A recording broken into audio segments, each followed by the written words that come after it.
29 September 2008 या दिवशी मालेगाव या ठिकाणी जो बॉम्ब ब्लास्ट झाला होता त्यामध्ये केस दाखल झाली आणि त्यामध्ये काही आरोपी जे हिंदू आतंकवादी या नावाने त्यावेळी चाललं होतं मीडियामध्ये, त्यावेळेस ही 7 आरोपींची नावं त्याच्यामध्ये होती.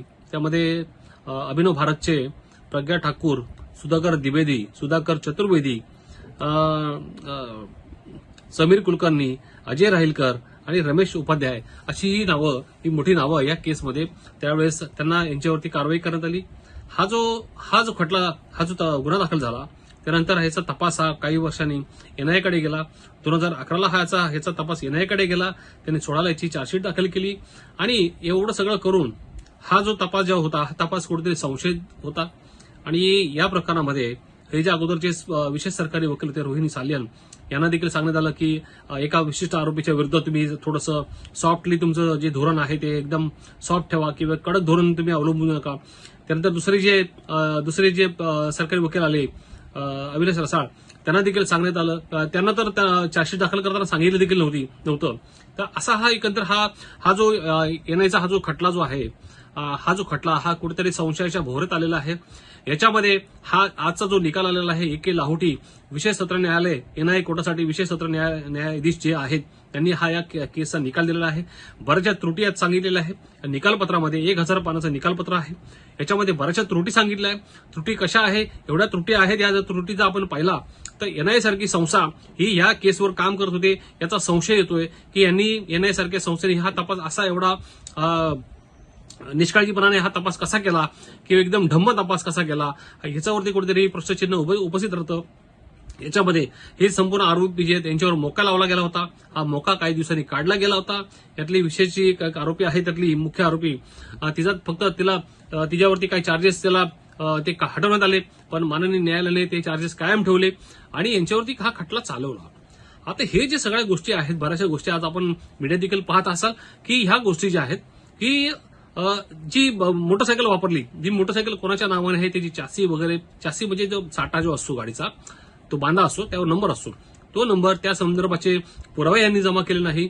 तसे कर्नल पुरोहित यांच्या घरी हा आरडीएक्सचा साठा सापडला असं हे जे स्टोरी ज्यांनी बनवली आहे. बरं, ह्याला पुष्टी देण्याकरता ज्या ठिकाणी हा साठा सापडला त्या ठिकाणचे पुरावे हे कंटॅमिनेटेड होते, त्याचा स्केच बरोबर नाही, अशा बऱ्याचशा गोष्टी पोलिसांनी जाणून बुजून ह्याच्यामध्ये केलेल्या नाहीत किंवा तसे दिसत आहेत किंवा याच्यामध्ये बरोबर असं दिसून येते की कुठेतरी आरोपीला वाचवण्यासाठी या सगळ्या गोष्टी केलेल्या आहेत. जे साक्षीदार होते, साक्षीदारांना धमकावलं गेलं होतं. साक्षीदारांनी यातले जे काही साक्षीदार होते त्यांनी तक्रार केली, मानवी हक्क आयोगात त्यांची तक्रार केली की आम्हाला धमकावून अशा आमची साक्ष नोंद केली गेलेली आहे. त्यामुळे हे तपास यंत्रणा आहेत की काय, कुठे आपण ब्रिटिश राज आहोत किंवा मुघल राज आहे.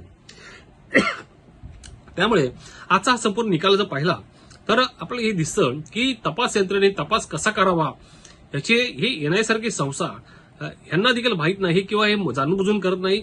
याच्यामध्ये कुठेतरी काळबेर आहे आणि त्यामुळे सुरुवातीपासून यातले काही विशिष्ट आरोपी जे होते त्यांच्या विरुद्ध सरकारचं धोरण हे मवाळ धोरण होतं, सॉफ्ट होतं आणि त्यामुळे आज हा जो खटला आहे हा खटला यातून हे संपूर्ण आरोपी हे निर्दोष असे सुटलेले आहेत आणि त्यामुळे ही कुठेतरी पोलिसांकडनं, ही एनआयकडनं, ही तपास यंत्रणेकडनं ही जी काय त्यांना जी मदत केली गेलेली आहे या मदतीमुळे याचा परिपाक म्हणून आज हे संपूर्ण आरोपी निर्दोष सुटलेले आहेत. आता प्रश्नचिन्ह उपस्थित राहतं. हाच खटला आता आपल्याला दाखल करतील की नाही हा महत्वाचा मुद्दा आहे. त्या व्यतिरिक्त सरकारने ह्या केसमध्ये हे जे लॅप्सेस इन इन्व्हेस्टिगेशन हे का ठेवले, सरकार म्हणजे तपास यंत्रणा कोणाच्या सांगण्यावरून असे लॅप्सेस ठेवले, हे पुरावे त्यावेळेस अवेलेबल होते तर तुम्ही दाखल का नाही केले, अशा बऱ्याचशा गोष्टी याच्यामध्ये आहे आणि त्यामुळे तपास यंत्रणा कुठेतरी आरोपीच्या कठड्यामध्ये ती कुठेतरी उभी दिसते आणि त्यामुळे तपास यंत्रणेची देखील चौकशी व्हायला पाहिजे, या अधिकाऱ्यांची चौकशी व्हायला पाहिजे, यांच्यावरती कारवाई व्हायला पाहिजे, यांच्यावर गुन्हे दाखल व्हायला पाहिजे. यांना कोठडीत घेऊन यांच्या आका कोण, यांना कोणी सांगितलं याबाबतची माहिती त्यांना विचारून त्यांच्याकडून ही माहिती उगाळून त्यांच्यावर योग्य ती कठोर अशी कारवाई करणं गरजेचं आहे.